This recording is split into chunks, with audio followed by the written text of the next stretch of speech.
안녕하세요. 미디어 리터러시를 연구하는 이승화입니다. 기능성 게임을 활용한 환경 교육에 대해서 알아보겠습니다. 우선 기능성 게임은 말 그대로 게임이에요. 게임인데 뚜렷한 목적성을 가지고 기획 단계에서부터 의도적으로 지향하는 목적을 달성하기 위해서 구성하는 게임입니다. 그래서 공공정책 및 군사, 교육 등의 다양한 분야에서 활용이 되고 있어요. 그리고 환경교육인데요. 여러분 다 아시는 내용이지만 초등학교 범주 내에서 환경교육의 목적에 대해서 살펴볼게요.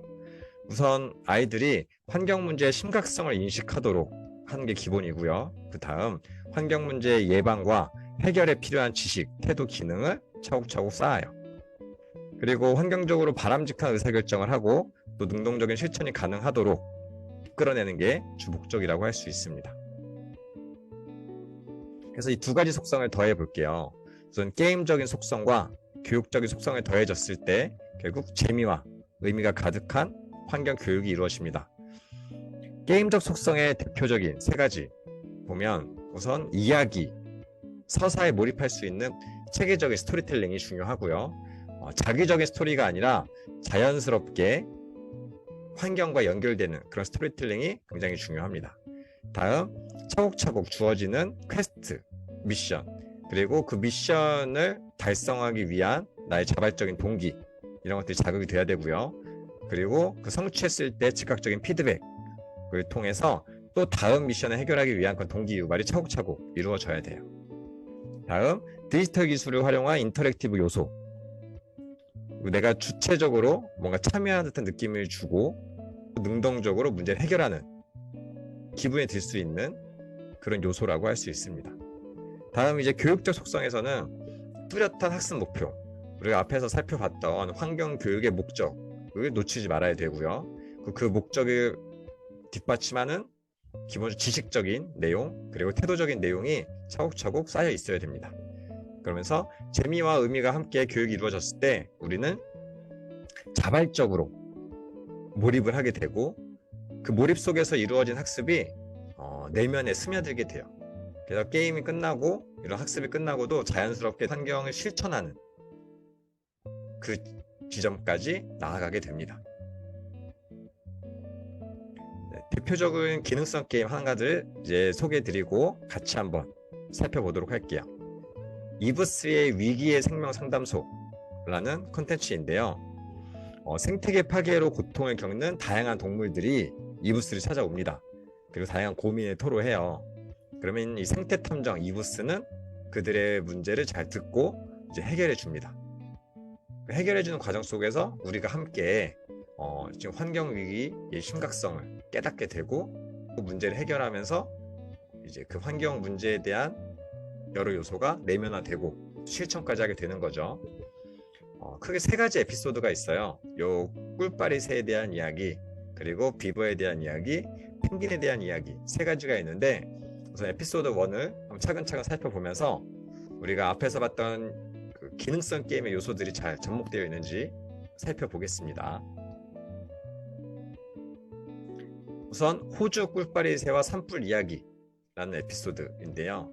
탐정사무소부터 이야기가 시작이 돼요. 그러니까 자기적으로 이야기를 만들어 가거나 아니면 주입식으로 환경 교육이 들어가는 게 아니라 탐정이라는 흥미로운 직업을 통해서 아이들이 몰입할 수 있도록 시작이 됩니다. 스토리텔링 요소로 인해서 꿀빨이 새가 우리 이런 문제가 있다, 내 고민을 해결해 달라 라는 의뢰를 하고 이브스는 재치 있게 대화를 통해서 그 문제를 이제 수긍합니다. 그러면서 이 꿀빨이 새의 의뢰에 대한 기본적인 배경 지식 내용을 설명을 해줘요.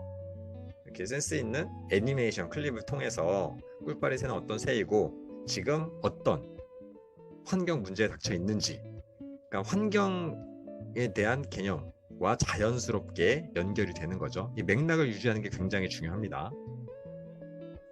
우리 꿀빨이 새라는 새도 좀 특이한데 결국 우리에게 널리 알려진 호주 산불과 깊이 관련이 되어 있다는 사실을 알 수 있어요.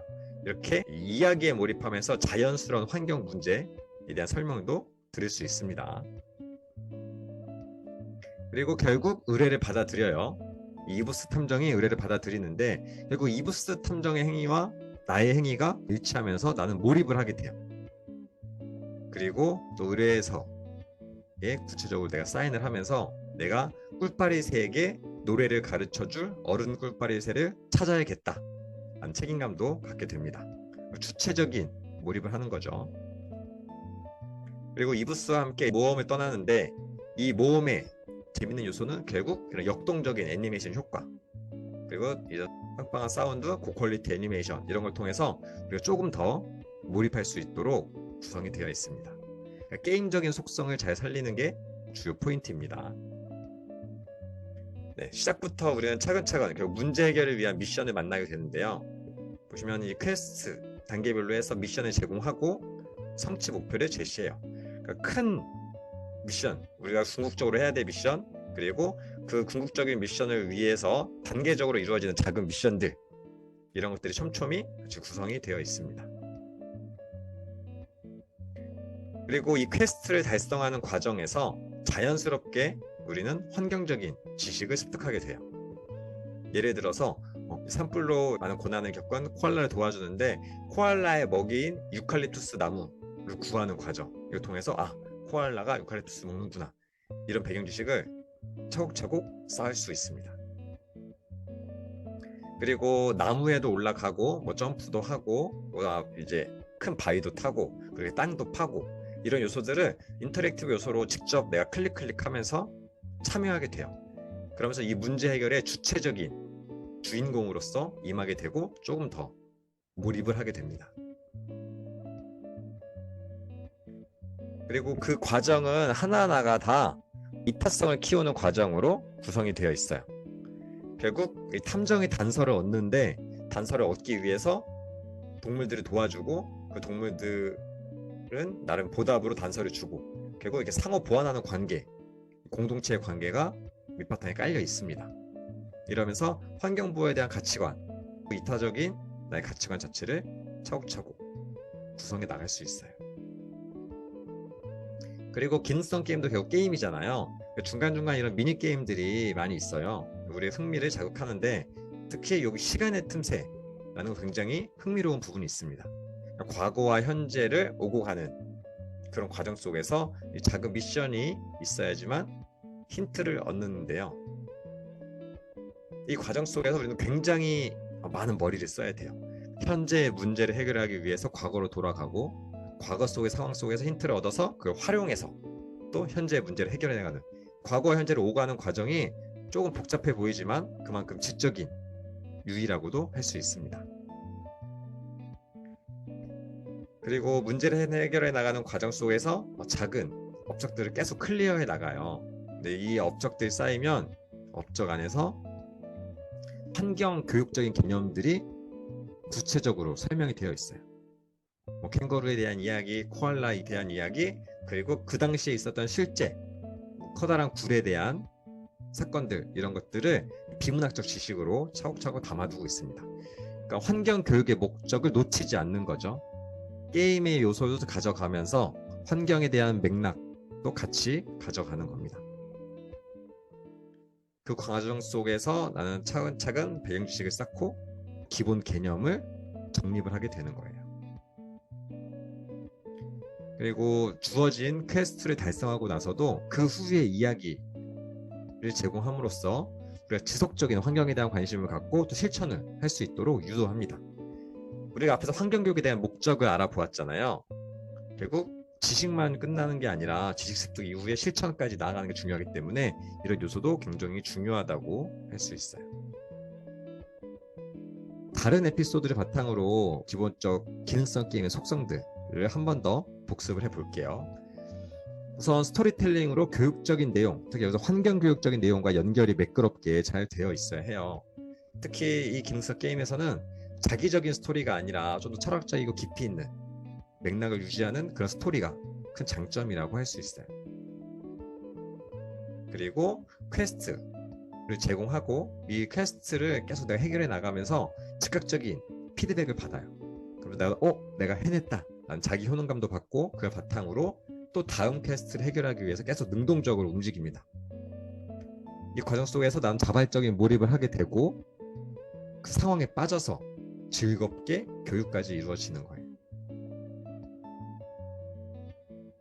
기능성 게임도 게임이다 보니까 인터랙티브 요소를 수시로 넣어서 고퀄리티 애니메이션과 함께 상황에 몰입할 수 있도록 도와주고 있어요.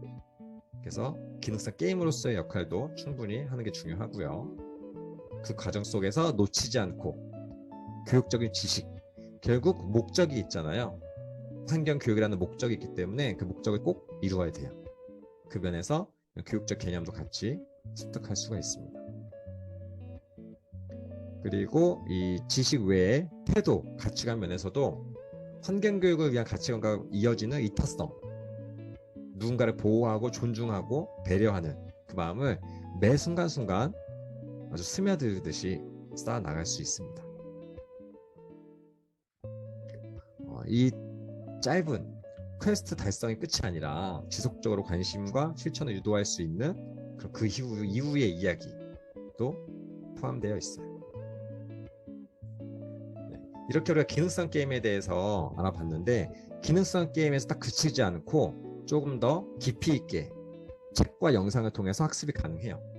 여기서 예를 들면 호주 산불이라는 주제를 좀 더 깊이 있게 알아보기 위해서 산불에 관한 그림책도 보고, 그리고 실제 호주 산불에 대한 이제 뉴스 영상 살펴보면서 산불이라는 그 환경 문제에 대해서 좀 더 깊이 있게 알아볼 수가 있습니다. 그리고 깊이와 함께 또 넓게 또 알아보는 건데요. 우리가 앞에서 크게 세 가지 동물의 고민, 환경 문제와 얽힌 고민들을 해결해 주었다면, 다른 동물들도 또 얽힌 고민들이 있을 거 아니에요.